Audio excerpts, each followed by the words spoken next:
Okay.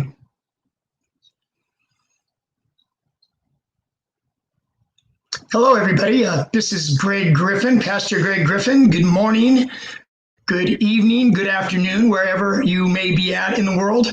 My name's Greg, and I'm an addict. Just want to let everybody know this is about the third week. I am going to be coming at you guys live every Wednesday evening at 6 p.m. Pacific time. And I hope to give little talks about different facets of recovery. Last week, I shared a little bit about relapse prevention, a little bit about the emotional and the physical cues that can leave us feeling vulnerable or at a risk of relapse. So tonight, what I would like to do, guys, is I would like to share some coping strategies with you, where I can go over some ideas, some thoughts, some proven methods of things that you can use, maybe go-to moves, if you will, or a tool in your tool belt, if you will, on how you can handle triggers as they come to get you out of that frame of mind. Okay, before doing so, folks, I would like to share my story with you a little bit. If you haven't heard my story, back in mid-February on the Magical Road to Recovery, my brother, David Griffin, and his lovely wife, Leslie, interviewed me. And I think it's an hour and 30 minutes, hour and 29 minutes, but it should be somewhere there on my brother's Facebook page. You can find it. So anyways, my name's Greg, and I'm an addict, as I said. I first started using drugs and alcohol. I guess I first started using marijuana. So I wasn't even really considering myself using drugs and alcohol at the time I tried it. It was the summer between my junior year and my senior year in high school. And it just really, really put things off and running for me in my life. And, the misery that my drug addiction took my family and friends and people that care about me today in my life. Anyway, so I smoked some weed in the summer going into my senior year of high school. I was a track athlete and a wrestler. I started competing in sports at an early age. As our middle brother, my brother David, and my middle brother was maybe about almost 2 years older than me, 1 year and 10 months. And I wanted to beat his butt in anything I possibly could. So it really set the tone for me at an early age as far as training and the different sports. Actually, I followed in the sports that my brother did, wrestling and running. And anyway, so what happened I was having a conversation with my brother and David, and I was talking to him, and he was asking me some questions. And he asked me kind of what set that ball off as far as, the comparison or the thinking that the adrenaline or that euphoric feeling that I would get when I would run a personal best time, or I would win a wrestling tournament and I was on the top step there and having the medal and the little olive branch have you put on my head. Once I finished high school, that stuff was off the table for me. And so I think drugs started filling that void for myself. So it started with marijuana. After high school, then I started dabbling in other stuff. I mean, you're around some people that, have marijuana and pills and stuff like that. You open the door to a whole different subset of friends and to just new environments. So I started with doing a little bit of speed. I did a little bit of meth. I snorted a little bit of coke. Really, really liked it a lot. I liked the way that it made me feel. Too much, obviously, as the story goes on. And along with my drug use, there started becoming legal issues. So it started out, you get in trouble, you get put on probation for a year, then got into a little bit more trouble, and 6 months in the county jail and a year in the county jail. So anyways, the ante started going up as I got older and I started using more and more. I ended up going to Nevada in 1984, the state of Nevada, and I ended up over a weekend writing a series of checks that weren't my checkbook. It wasn't my checkbook. They weren't my checks, but I wrote a series of checks over a drunken 2-day weekend. There are 8 checks to be exact. And what ended up happening, what I did was I was a clever addict, or so I thought. I wrote a check because I couldn't cash me the cashier's cage we'd already kind of burned that thing out. So the genius that I am, I wrote a check to check into a suite at Caesar's Palace for 4 nights, wrote the check, $200 a night, $800 for 4 nights. That evening, I'd go down at 3 a.m. I have an emergency in my family. Hopefully, I'm not like cluing people in how to be a better criminal, because that is not my intent. So we check out and I get the $600 cash back. So anyways, as it had it, of course, I was drinking, gambling, and before I know it, the gig was up. Security surrounded me, arrested me. I went to Minden County Jail right outside of Lake Tahoe, and I did not know the seriousness or how much trouble I was in at the time. So anyways, once all the smoke cleared and I had these 8 checks, I met with, the public defender and all that. And I had an arraignment of my court date and stuff. And the public defender said, well, Greg, he says, they're offering to see if you'll plead guilty to 1 check. The thing is in the state of Nevada, each check that I wrote over that weekend, each check carried 1 to 10 years in the state penitentiary in Nevada. I pleaded guilty to 1 check and ended up getting 5 years in the penitentiary. And that is really kind of the beginning of my criminal life there. You go in today's world, I work right now. I work in the drug and alcohol field. I have for the last 21 years. I'll get into that a little bit in a minute. But, as time goes on and, you go to prison and you start, hanging out with different people, you learn, as far as our justice system goes, in my opinion, there's just so much money being spent.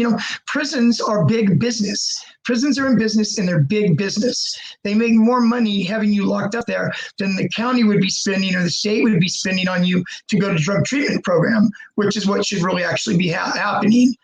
So anyways, did that prison time, came back to California.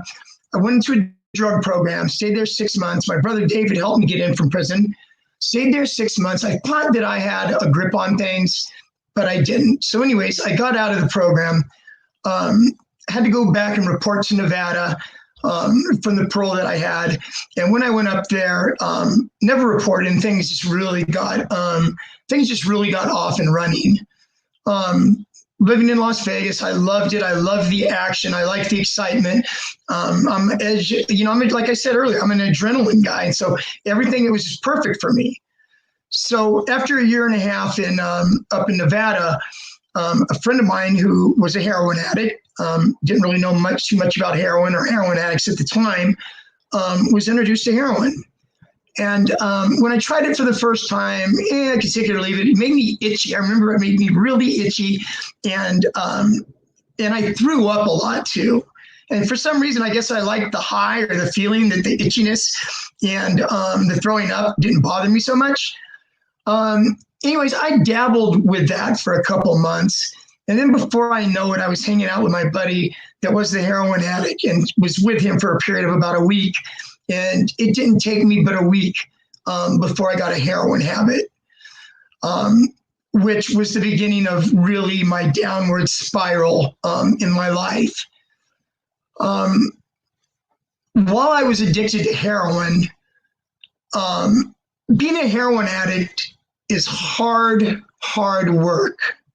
Where I work at today in a substance abuse program that I've worked in for 21 years, I have clients that come in and, heroin is still a pretty popular. Oxycontins, we call them oxys or roxycodones.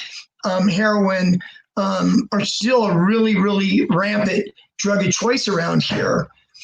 And the sad thing about it is I don't know if folks are aware or not or have been following what's been going on with opiates and heroin in the world.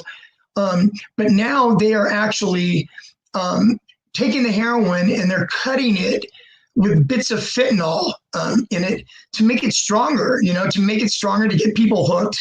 And what's happening is a lot of folks are overdosing and dying behind it. Before I looked into this, when I heard about the fentanyl, I was thinking, well, doesn't the fentanyl cost more or than heroin does? So come to find out, I looked into it a little bit, and what happened is the cartels down in Mexico, one of the head of the cartels hired this chemist to train a couple of cartel buddies that was into a little bit of that kind of stuff, how to cook up and make fentanyl. So they trained these guys how to cook up and make fentanyl. And so what they were doing was that's how they had access to the fentanyl that they started cutting the heroin with. So anyways, that's what's going on now. But anyways, I was talking about being a heroin addict is hard work. Let me explain what I mean by that in my story. I was addicted to heroin from 1991 up to my birthday, which is March 7th, 1997, is the day I was hospitalized at the end of my heroin use. But from 1991 to 1997, I went to county jail for 30 days once. And then I got busted for some paraphernalia in Las Vegas, went to jail for 14 days. So between that 30 and 14 days, first, it was really crazy because I had to kick. I had to, I was dope sick, kick. I had to kick in county jail. It takes 3 or 4 days. You're really sick to your stomach, crawled in the fetal position, just, throwing up, diarrhea, it's not a good thing. So anyways, after I was in county jail for 30 days, first thing I would do is I go look up the dope man, I cop heroin, and boom, I'd be off and running again. So before with the exception of the 30 days and the 14 days, it's a total of 44 days in my life, in my heroin addiction, 6 years minus 44 days, I shot dope every single day, several times a day. Being a heroin addict, I would never go to bed at night unless I had I call it my wake up. What it really was, I also call it getting well. Because when you wake up in the morning after sleeping in the night, you wake up dope sick. And the only thing that's going to get you better is some heroin. And so anyways, besides those 44 days, I shot dope every day, several times a day. Didn't take care of any health, obviously. I'm talking a minute about my hospitalization and what my health was like and what it was like for me in my life back then. Anyway, so I tell the opiate addicts and heroin addicts that are currently in the program that I work in, I would tell them, if you could put in half of the amount of energy and focus on your recovery right now, 50%, you're going to make it. You go a long ways. Because being a heroin addict, it was just, as I said, every day, several times a day. So it was really, really hard. You really, really had to work hard at being a junkie, as funny as that might sound. So anyways, I went into the hospital in 1997. I want to give you guys a little bit of a backstory tonight. Told my story a couple months ago. I told you, already directed you to where it could go, but I was just talking to my brother earlier. And, this might be your very, very first time meeting me, my very first time meeting you. Hope this becomes a relationship to where you can tune in every Wednesday night, 6 p.m. Pacific time. And hopefully I can give you a little bit of hope. I told my brother David and his lovely wife, Leslie, last Thanksgiving, they were over our house. My mom passed away almost a year ago. A couple more days, it'll be a year ago. And they were talking about, about the church and about, there's people out there that do need some help, and need some hope as far as, getting clean and sober and all that. And when they asked me to do it, it just really, really got my juices flowing. My brother was telling me, Greg, we have clients, we have people that are members in our church and stuff from all around the world, and I just thought it was a really, really cool thing. And so that's why I'm here talking to you right now, sharing my story with you. So anyways, I went into the hospital. I remember I had really bad pain in my chest. I thought it was my heart. Didn't go to the hospital for several days because I didn't want to go there and be dope sick. Not really realizing at the time with the medical condition I had, they were going to stabilize me. And they put me on methadone is what I was on when I was hospitalized. Anyways, I was in the hospital for 2 months. My left lung was full of fluid. And during just the antibiotics and stuff they gave me in the hospital, didn't totally get rid of it. So they had to go in and they had to do surgery on me. They went in, they drained my lung. They had to go in. I remember I was reading the medical paperwork a few months back. I still have all the medical paperwork that I had.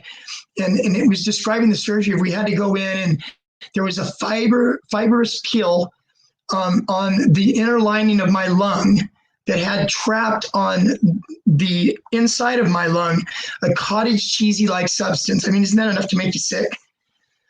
So anyways, I went through that. surgery, and thank God, I have a family that loves me, mom and dad, that loved me and cared about me, that made the transition from when I was hospitalized to being able to have a bridge to where I could go back home here to California and get better. And so anyways, that's what I ended up doing is I ended up flying home. They had to wait a couple of days to fly me home after my surgery because of the surgery that I had in my lungs and the pressurized, thing about it in an airplane that, there's a certain amount of pressure and there's certain conditions that you can't fly under. And so anyways, went to the hospital, left the hospital. My mom and dad had paid for a plane ticket for me to fly from the hospital in Las Vegas to the airport in Oakland. And so they bought me not a round trip, one-way ticket. I didn't know that my brother was going to be there waiting for me at the airport, but he was when I got there. My brother was there. And they wheeled me in a wheelchair and got on the plane and I flew home. When I got home, when I was released from the hospital, guys, I weighed 124 pounds. Was lucky to be alive then, and I thank God, and I thank my family and thank my parents for, giving me another chance to be able to, get my life together. Anyways, once I got home, my mom strategically placed this flyer that came in the mail maybe a couple of months after I got home. It said "Celebrate Recovery" on it. So she set it on the table there and sat for, a month and a half, 2 months. And then now it's September. This is November 4th. I still remember vividly the date of it. And so towards the end of October, I told my mom, I said, Mom, I said, I see that flyer there. I would like to go, check that out. I just needed something outside of myself, something I could find hope in, something that I could find peace in, here I was, this, 37-year-old, unemployed, 124 pounds, trying to get my strength and my weight back and to get healthy again. And all this time that I'm back home, I'm thinking I'm coming back home to get my strength back, get back on my feet so I can go back up to Las Vegas again and hang out, start shooting dope again. Can you imagine that? 124 pounds. So anyways, thank God that, my mom put that there and that she came with me originally to go to Celebrate Recovery. And, it was a wonderful thing. When Mom came for the first time with me, she was going to support me in getting my help. And little did she know she was going to get her own help too. They had groups. Obviously, I was in the chemical dependency group. They had a sex addiction group. They had a codependency group, which my mom went to the codependency group. And so anyways, we did that. And so I started getting better. I started building my faith in God, and started finding a purpose in life. So, it was a wonder. It was a good decision to do that. And as I got better, and as my mom, she started making friends at the church, and, I met a lot of friends at the church, and, it's a really, really, it was a really, really positive thing. In a minute, when I share tonight, guys, when I share a little bit about, relapse prevention and coping strategies and stuff, I'm going to go into some coping strategies. There's a lot of talk like call a friend or call your sponsors in 12-step meetings. I'm going to go into a little more detail of that when I talk about 12-step meetings and I talk about 12-step involvement and fellowship. I'll touch on that because early on, whenever I started going to this Celebrate Recovery, I remember really very, very well the gentleman that ran Celebrate Recovery. He was a Celebrate Recovery pastor, and his name was John Nielsen. And he took me under his wing. He heard my story. He saw me during my transition. I was far from well when I started going. I mean, heck, I'd only been home 5 months when I started going. And so anyways, thank God that he put him in my life. And he told me early on, he shared with me, he says, what, Greg? He says, it's really not that difficult, Greg. He says, you need to change playgrounds and playmates. And, that really resonated with me. I need to change playgrounds and playmates, it made sense. No more hanging out, guys, with the old friends it's going to pull you down, right? Any of the old friends that you have in your phone still, you need to delete them, get rid of them. They're not going to do anything but bring you down. So anyways, it was a great message for me. And so after I was home, a year and a half, 2 years, and I wasn't going to go back to Las Vegas and start shooting dope again. Go figure that, right? I had to decide what I wanted to do with my life, what I wanted to do for a living. I was only 38, 39 years old at this time. So thank God, once again, mom and dad, helped me out, paid my way to school so I can get a career. And in 2000, I was certified as a drug and alcohol counselor. Started an internship in 1999 at the program that I currently work in. I've now worked there for 21 years. So God's been good to me in that respect. Okay, guys. So that's a little bit about my story. Well, but before I end my story for tonight, I just want to share because this has really, really, really been on my heart a lot lately. In 9 more days, my mom, who I've just talked to you about going to celebrate recovery with, and we shared a lot through that program, and it opened her eyes, to codependency and stuff, and it really opened my eyes too, to a lot of things, and 9 days. She died May 29th of last year.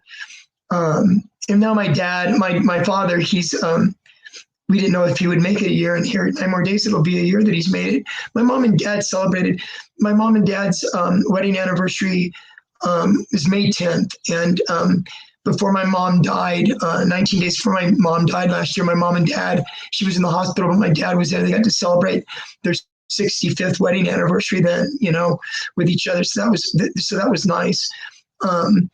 But anyways, my mom was really sick, and her 1-year anniversary of passing away is coming up. And I just really, really remember my mom's last month on Earth here. She got rushed to the hospital in an ambulance. This was probably 3 weeks, a couple weeks, maybe 3 weeks before she passed, early May. Me and my sister had to call an ambulance, and they came and picked her up at home and brought her to the hospital. And while she was in the ambulance, she had a heart attack. And when she was being wheeled into emergency, my sister was in the ambulance with my mom. And she had 2 more heart attacks. And the doctor told my sister at that point in time, he said, if there's family or friends, you need to notify him now, because, mom was on her way out. Come to find out, my mom was a battler. She battled through a lot of stuff her last year in life. But anyway, she came back to about 2 days after these heart attacks. And I got to tell mom then at that point in time, I said, Mom, I said, I got to really experience what it felt like to lose you, because we thought that we had lost you. And I told her, I says, from this day forward, Mom, you are now my bonus mom. And so what that meant to me was I got to love on her. I got to love on her hard. I remember her last, since that happened 2 or 3 weeks before she died, my mom loved massage. And, I'm not a massage therapist by trade or anything, but I give a pretty mean massage. You could ask my sister that, she would say yes. But I was at the hospital every night, and I'd give my mom a shoulder and neck massage and upper back massage, And one night I missed my little girl, my not so little girl anymore, Lindsay. She graduated, I don't know, maybe a week or two before my mom passed. And so I didn't end up going to the hospital that night. My sister was sure to remind me that next morning, Mom was wondering where you're at, because she wanted her massage. And so it was touching. Anyways, guys, that's my little bit of my story. Okay, so now I want to go into, let me see here. Now I want to go into relapse prevention. We're talking about relapse prevention. Last week I shared some triggers and stuff with you about what a trigger is and coping strategies. Let me give you a definition of a couple definitions of a relapse.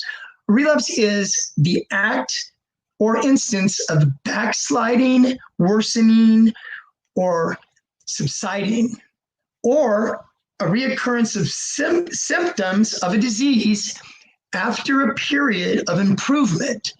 So basically, guys, it's like cancer, drug and alcohol use, we have found through time studies and stuff, is a brain disease. So it's not unlike asthma. It's not unlike cancer. It's not unlike diabetes. It is a relapsable disease. So sometimes, does everybody relapse? No. Matter of fact, statistically, between 50 and 60 people, 50, 60% of folks that get into recovery, decide they don't want to use drugs and alcohol anymore, and go down that path of not using it again, 50 to 60 people experience relapse. Just a little statistic for you. Okay, so of relapse triggers, there's both emotional and physical triggers. So for emotional, let me just use this acronym for you. It's easy. If any of you know anything about recovery or AA, you'll recognize it's called HALT, HALT. It stands for don't ever get too hungry, don't ever get too angry, don't ever get too lonely, and don't ever get too tired. Okay, so I'm going to take each of those, just quick, brief thing about it. Don't get too hungry. So what does that mean? What that means is that when we're in our addiction, obviously, most of us, like 90% of us, I would venture to say, don't give a crap about our nutrition or about eating even. Go figure, right? How do you think I got down to 124 pounds? There wasn't much eating going on here. I used to tell my friend that I was with, I would get up in the morning, I'd drink a 40, and then maybe I'd drink another 40 in the evening. And I say, well, it says on the bottle here, 40 ounces, 890 calories or something. That's just how my sick mind was over that. So anyways, what it's basically saying is we need to start paying attention to nutrition while we're in recovery. Don't ever get too angry. Now, this one right here, anger is probably the most biggest trigger and reason for relapse. Angry is just, it's just, there could be healthy anger, and then there could be inappropriate anger.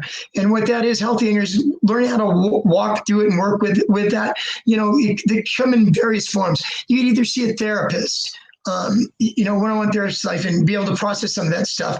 There is also, what I do is I refer, there's a lot of, there are a lot of websites and stuff, practice deep breathing techniques, learning stress reduction, learn how to be able to self-calm yourself when you're in a situation like that.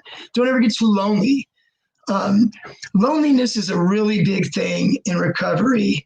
And let me tell you why. In early recovery, basically, like I said, my spiritual sponsor, John, told me, Greg, you got to change playgrounds and playmates. That really, really resonated with me. So what did that mean? All the using friends that I used to have, that I used to use with and hang out with, they're no more. At least they should be no more. So now you've broken off those relationships with those folks. So anyways, and then on the other side of that coin, you have your friends that you had before you started using drugs and alcohol. And you have family too that you had during the time you were using and not during the time that you're using. And so you think you're going to go back to your friends before your addiction, but only to come and find out that they're not ready to take you back right now. Just because I decided to get clean and sober doesn't mean the world is going to change and adapt to my needs. I hurt a lot of people in my addiction. I really hurt my mom and my dad while I was in my addiction. And I just thank God right now that I was able to make peace with my mom and love on my mom really hard before she passed. And if I haven't mentioned, my dad's on hospice right now, and me and my sister both care for my dad. And, I tell my supervisor at work, she always asks me, how's dad doing? And I just told her, I'm just loving him up. I'm just going to love on my dad. My dad was not a very emotional guy. Maybe anger was his emotion, or being through or tired with things. His mode of babysitting us when we were little kids, especially me, I remember very well. Mom would leave. Dad would be in there. As soon as I made a peep or do anything, to your room. And so I used to have to go to my room. That was my dad's way of dealing with us. But anyways, he wasn't a really emotional guy. And so, he's softening up a little bit now, but I make sure every night, and sometimes I don't get a response from him, but every single night before he goes to bed, I like to call it tucking him in bed, even though I don't literally tuck my dad in bed. But I always say, I love you, Dad. Is there anything I can do for you? I love you. And this, and I told my supervisor and my sister too. Like I said, me and my sister care for my dad, and, guys, love on your parents. Love on your family. We get this COVID-19 thing going around, and it's not discriminating. We don't know how long we're going to be around, folks. We just don't. So love on your friends. Okay, let me get back to relapse prevention. So I was on lonely. Now let me go to the very last one. Don't get too tired. We no longer have any of the, I remember whenever I first got clean as an opiate addict, there were so many restless nights, so many nights that I got very, very little sleep. You try to take hot baths, you try to listen to music, soft music. We can no longer take the chemical sleep aids that we used to take. No more drinking ourselves to sleep, passing out. There's no more nodding myself to sleep with opiates. There's no more taking Xanax or Valium, because those are off the table now that you're in recovery. But if I could suggest, guys, something, we have melatonin, natural homeopathic medication. We have valerian. We have chamomile tea. So there's lots of stuff, guys. Go in there and Google the sleep, that you need to sleep. What can you take that's natural? Google is your friend. Google's wonderful. So anyways, that's what I would suggest as far as that goes. As far as a trigger of not being able to go to sleep, to be able to, find some relief in that and just, check it out. Now I want to go to some physical triggers that we experience. And you know what, guys? It's really crazy because I'm going to share a little bit as I'm going through these physical triggers, a little bit about my own personal experience, and how, maybe just a blurb here or there about what it was like for me, if it's helpful that way. So music, okay, certain kinds of music comes on the radio, and, and it reminds you of, when you were drinking or using, or reminds you of a relationship you were in that was unhealthy. You turn the radio off or turn the channel. Also, guys, there's the smells. I remember when I first came home, just smells. Like, you sometimes you'll go someplace and you'll smell baking, something that reminds you of grandma's baking when you were a kid. So anyway, smells. I live in the San Francisco Bay Area, and so we have a thing called BART, Bay Area Rapid Transit. And I go to Oakland. I'm a sports fan, so I go to Oakland A's games, Oakland Raiders games now, Las Vegas Raiders now, San Francisco Giants games, and we have a thing called BART. And so when I first got clean and came home and I started going to those games, anytime I would go into a BART bathroom, it would remind me of snorting cocaine, because that's what I used to do when I was in my addiction. I used to go in there, lock the door. There's only one person in there at a time, only one door, only one lock. And the only way somebody could get in there is if it was a station agent, that, if you were in there for a half an hour. So you weren't going to get interrupted. But that smell of that bathroom made me go back and think about snorting cocaine again. Money is a big one. When I got clean, the place that I work out right now, the substance abuse program that I work at right now, it used to be a little bit more longer term, and people would go get jobs and work, and they would turn their paychecks in, pay off some of the money they owed the program or paid their rent or whatever it was. And they learned to be able to live on a budget, of $60 or $70 a week. And they learned to do that, and they learned to be able to, set money aside. But anyways, money is a really big one. Having a paycheck that's $900 and cashing out $900 cash in your pocket is a huge trigger, guys. So what I did early on is I relinquished my control of my paychecks over to my father. Maybe you have to maybe you have to relinquish it to your wife or your brother, whoever you have in your life that you trust with your money. Okay, guys. Some people say, "Oh, hell, I'm 50 years old and I work 40 hours, and I shouldn't have to turn my money over to anybody, right?" Well, you can go with that if you want and have that $900 in your pocket and see how you make it through the weekend. So, anyways, where I'm going with this is it's real.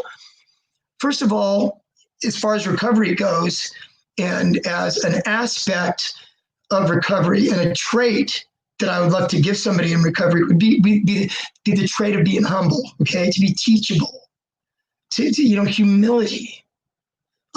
If you saw any of my talks in this, humility is not thinking less of yourself. Humility is thinking of yourself less often. So yeah, guys, sometimes, suck it up and be humble. It's okay to be humble. People like humble. Some people like humble. Some people feed off of somebody that's humble.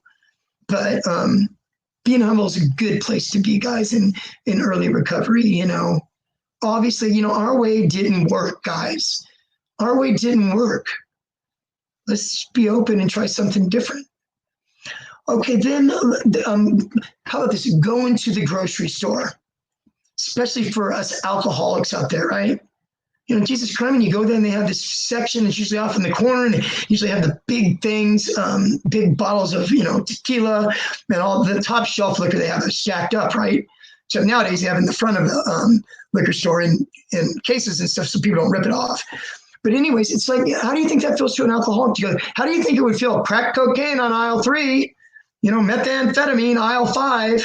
You know, every time that an alcoholic goes to the grocery store, especially new in recovery, it can be a tough thing. So what do? You know, bring a friend. You know, bring somebody, bring a sponsor, bring a friend that's supportive of your recovery. You know, talk about those feelings after they come up and process those feelings after they come up. Okay, exits on a freeway. Exits on a freeway. So what does that mean? Okay, you're driving down the road. You're driving down the road. There's an exit on a freeway that you're used to getting off on, that the connection lives a few blocks away, where you have to go cop. So anyways, you're driving down the freeway, and this exit has this gravitational pull towards you, to where, you know, should I, shouldn't I? What do? One, you can take a different route home, even if it's 5 or 10 miles further. You can do that. If it's really, really a strong urge, call a friend or call your sponsor 5 minutes before you get to that freeway exit, and talk your way through it. One last physical trigger is, and this was really, really a trip, because I experienced this. And when I experienced it, I experienced almost 3 years into my recovery. And God, I was surprised how strong of a pull it was on my heart and my mind. And in 1999, I told you I just went to school and stuff and get certified for my drug and alcohol, you know, certification. And I had to go up. It was a Saturday morning at 8 a.m. So what I did is I drove to Sacramento. It's about a 2-hour drive from where I live, and got a motel room for the night, so I get a good night's sleep, wake up, be able to go get a jog in the morning, be clear-headed to get my coffee, bam, go over to take my test. Checking into the motel room, guys, getting my key at the front desk. I started feeling it then. And then when I got to that room and I opened the door to that motel room and I walked in, it brought it all back for me. First time in a motel for me since I was shooting heroin. So as soon as I walked in the room, it reminded me of closing the curtains, pulling out the spoon, putting the dope on the spoon, putting water on it, cooking it, pulling it up and slamming it. And I had to walk through that, you know, You know, my supervisor that I work with, we both studied and we took the test together. So she had her own room now.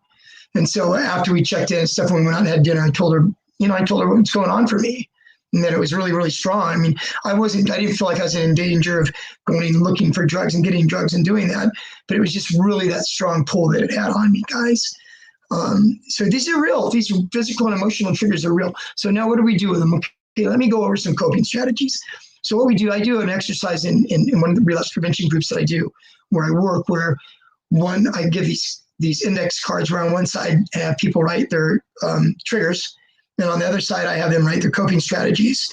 And then after they do that, I have them do it in color. Then I take those little index cards and I take them home, all 25 of them, how many people are in my group, right? And I laminate them. I laminate them, I trim them, I make them look nice and pretty. That's why I tell the clients when they're doing it, I give them colored pencils, colored pens, tell them to make them look pretty, you know, put this in, you know, put some thought into this, because this could be a really, really good tool for you. It's something I used early on in recovery. Used pictures of my little girl. My little girl was born in my not so little girl now, was born in 2001. She's 18. She just graduated last year. I think I shared that with you. And, you know, keep these with you, keep them in your pocket. You know, it's funny. I'll run into somebody a year ago that was in treatment a year and a half ago, and they say, Greg, I saw that little card, you know, and it touches my heart, you know. So anyways, coping strategies, okay, call a friend or call a sponsor. If you feel like using, call a friend or call a sponsor. You're going to hear sponsor, and you're going to hear 12 steps, 12-step go to a meeting. You're going to hear this throughout these coping strategies. It's a common theme. And then I'm going to break it down a little bit and tell you why it's a common theme, okay? Go to a meeting is another one. Go to an AA or NA meeting. You're feeling triggered that day. Go to a meeting, talk about it, raise your hand, talk about it. Having a hard day, feeling triggered, take a walk, take a hike. Take a hike. We have really, really beautiful trails here up here in Northern California. Take a hike, take a dog for a walk, take the cat for a walk. Try that one, right? Take the cat for the walk. I have to chase our cat. We had a cat that was a wild cat that my sister brought back from way up in Northern California, who was really, really a wild cat.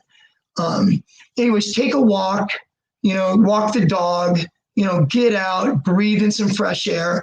Very good. Go to the gym. Exercise. First of all, exercise is just, it's fantastic. It's a fantastic thing if you can gravitate towards it in recovery, because it's such a stress reducer. It's such a, I do my best thinking. I do my best thinking on either a run or on the treadmill or the elliptical at the gym. It's just as a way for me to clear my head, for me to think, try to work things out in my mind, any decisions I have to make. Go to the gym. Can't stress after the COVID-19 stuff's over with, by the way, that's the last damn thing I'm going to do in COVID-19 is go to a damn gym. I'm surprised they're even thinking about opening these gyms up with this. I don't want to get political now, so I'm going to pass on that. Normal circumstances, go to the gym. Can't do it enough. A little story about something that happened to me in early recovery. And this goes back to John Nielsen, my spiritual sponsor that I met in Celebrate Recovery. I experienced my very first death of a friend in 2002. And it's a little bit of story too. It's a little celebrity involved in the story. My dear friend, Frank Ward, died of a heart attack at 46 years old when I was working at the program that I'm currently working at now. And out of the blue. And I went to the movies with my dear mom that day. That was, 2002. We went and saw a boxing movie. Yeah, go figure when I go in the story here. Frank Ward was Andre Ward's father. Andre Ward was the gold medalist in the Athens Olympics in 2004 and undefeated middleweight, super middleweight, and light heavyweight champion of the world. Frank was his dad. And Andre was 18 years old at the time that happened. And Frank's goal for Andre was to always go to the Olympics. He said, son, the trainer wanted Andre to go pro because Andre had an undefeated amateur career, several years in a row, Golden Gloves champion. And so Frank would tell his son, I want you to go to the Olympic Games, win a gold medal. You can call your own shot and pave your own path. So anyways, Frank died. Andre's 18 years old. Andre stopped fighting. Andre backed off his faith of God. Andre started drinking. Andre started hanging out with the wrong crowd. So this happens for a few months. Another athlete's named Napoleon Kaufman. He used to be a running back for the Oakland Raiders. He left pro football to become a pastor. He's a pastor here in the Bay Area.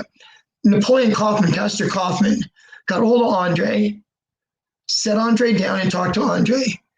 And he said, son, I'm just worried that if you don't play this out and you don't give it your all to see if you can recognize the dreams that you shared with your father before your father died, I don't know if you'd ever be able to handle that if you don't do it.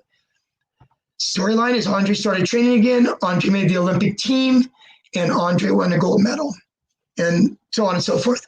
Frank's death, I get called that afternoon that Frank died. My friend Frank died 46 years old. Of course, that's a shocking thing at that age. I didn't know what to do, guys. I didn't know. This was the first death I experienced clean and sober. Normal people would want to go probably drink or whatever. I mean, those were off the table for me. I didn't even cross my mind. I called my spiritual sponsor, John Nielsen. My friend just died. I need to see you. He had a couple of appointments. I could see you at 3:30, Greg. This is like 1:30, right? So I booked down to the gym. I had a membership gym. I go down to the gym. I get on a treadmill and I just start running. And I had my eyes closed. I was listening to music. Tears were just coming down. And a gal that I went at the time, I feel a tap on my shoulder, and there she is looking at me, and the tears just going, But you know what, guys? I learned how to take care of myself. I learned how to take care of myself then. It was a good thing. Okay, so last one for coping strategy, I think I would like to say is, what do you do? What do you do for like weddings, birthday parties, different events that happen when you're in recovery, right? A lot of drinking is around for a lot of those things, and people aren't going to change their lives. A lot of people can handle, having drinks on the weekend, or there's a lot of normies out there, but we can't do it. Going into it, take a friend or take your sponsor, number one. If you feel shaky, bring support with you there. It's actually admirable nowadays to have people, having somebody that, drinking a Perrier or a bottle of Crystal Geyser or a Diet Coke or whatever to get through that event, to be able to make you feel comfortable. It makes you feel more comfortable. Or, have a plan that you can leave. Give yourself permission to leave, guys. If you feel a tug and you feel uncomfortable about something, this is your life. You've worked hard on your recovery. You've looked at these things. You looked at relapse prevention. You went through a treatment program, or you live, a really strong 12-step program. You're a sponsee, or you're sponsoring people now, whatever the case may be. It's okay to give yourself permission to leave if you feel uncomfortable. Okay, guys. So also, I just want to also share with you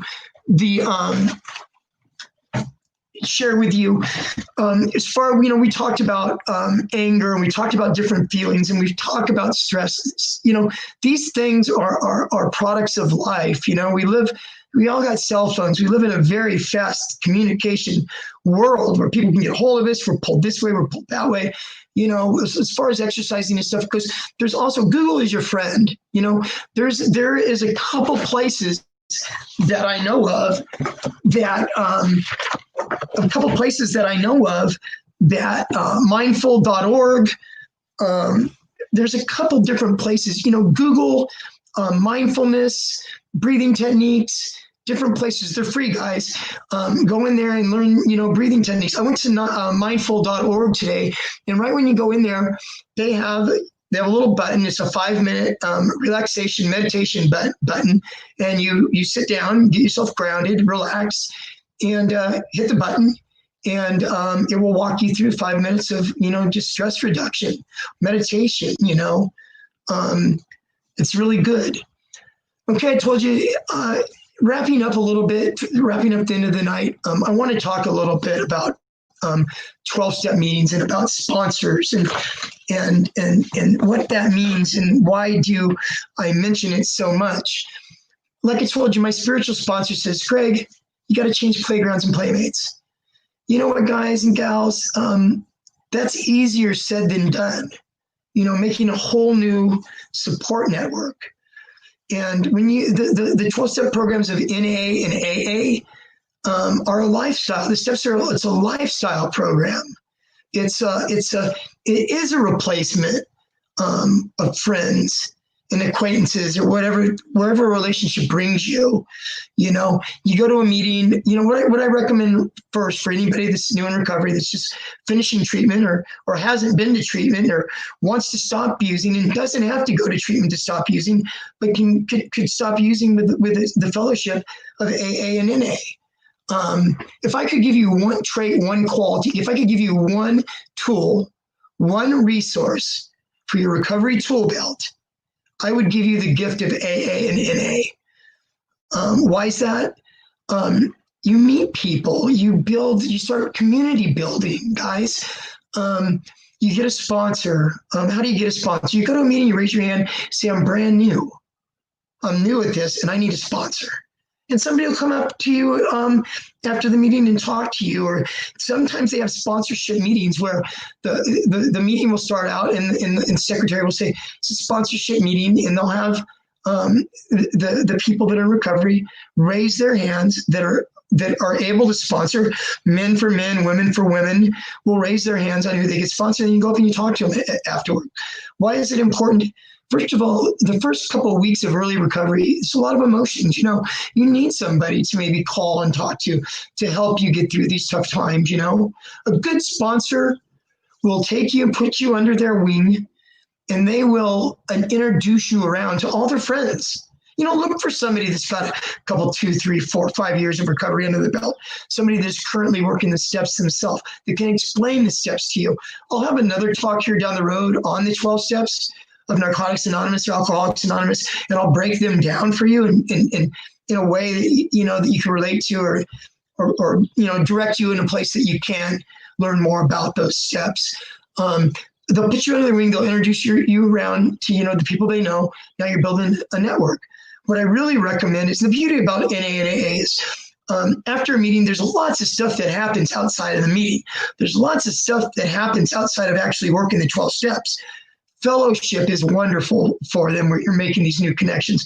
You go out for dessert after AA is 1 hour, NA is an hour and a half.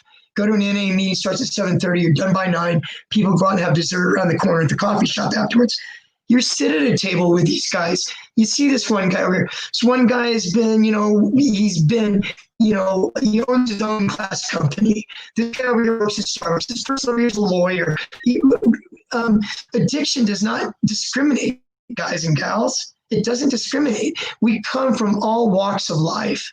And you sit there and you ask the guy, you ask the guy that works at Starbucks that's got 7 years clean, what was it like your first couple of weeks in recovery? How was it? Did you sleep? How did you sleep? How did you work? What did you do on your step 4? Do you remember how to kind of give me some suggestions about doing step 4? And so you get to pick these guys' brains and stuff, guys, and it's a beautiful thing. It's a wonderful thing. Also to mention that they have in 12-step meetings and stuff, they have clean and sober softball leagues. They have clean and sober dances. They have bowling leagues. They have all kinds of fun stuff, guys. So anyways, I would love for you to try going to a 12-step meeting, and I would love for you to share it with me down the road at another talk that I give. You can write something in the comments. I would really appreciate it. There's a comment here in the comments section. I'm going to read it real quick. This is wonderful. I love that. I really, really appreciate that. It's sent by unknown, but I really, really appreciate that comment. Okay, guys. I guess I will end tonight's meeting now. Thank you so much. If you stayed and you've listened to this, if you've listened to my talk tonight at all, I really, really, truly, I really hope that it was helpful for you. Like I said, I will be here Wednesday, 6 p.m. Pacific time, guys, every week. Okay. I would love to see you come back, and take care until next week, guys. God bless.